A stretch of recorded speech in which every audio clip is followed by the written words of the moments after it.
c'est vraiment de pouvoir toucher les seniors, chacun où ils sont dans leur travail sur l'alimentation, sur la prévention.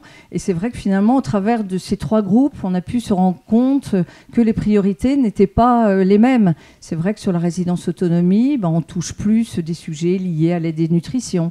Sur le CCAS, on travaille beaucoup aussi sur toutes ces notions de lien social, d'intergénérationnel, de plaisir, de se retrouver.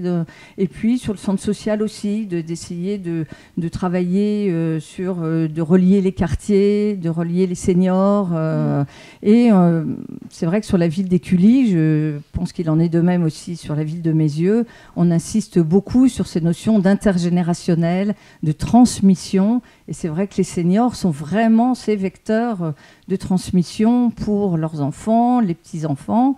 Et puis, une dernière notion, on a vraiment constaté en développant aussi le programme, c'est que tous ces seniors, ils sont riches de temps pour aller faire leurs courses, de temps pour cuisiner, de temps pour transmettre. Et ça, on s'en est rendu compte dans les 3 groupes. Grâce à la formation qui nous a été proposée, nous avons acquis des compétences en animation auprès du public senior, mais aussi des connaissances en alimentation, et que les outils proposés par Solène et Flora ont facilité le déroulement des ateliers et ont permis de créer de la convivialité.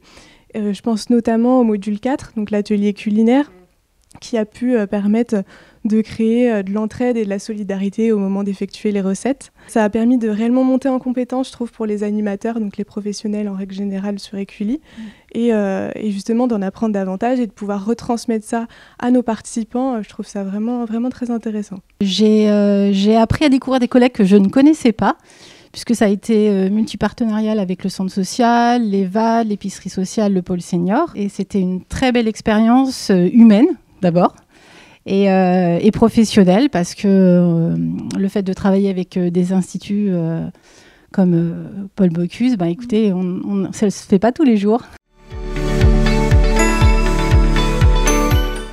Ça n'a pas été très important. Les seuls achats qu'on a fait, c'est les achats de denrées alimentaires pour les ateliers cuisine. Sinon, les agents, c'était dans le cadre de leur mission. La location des salles, c'était sur la ville.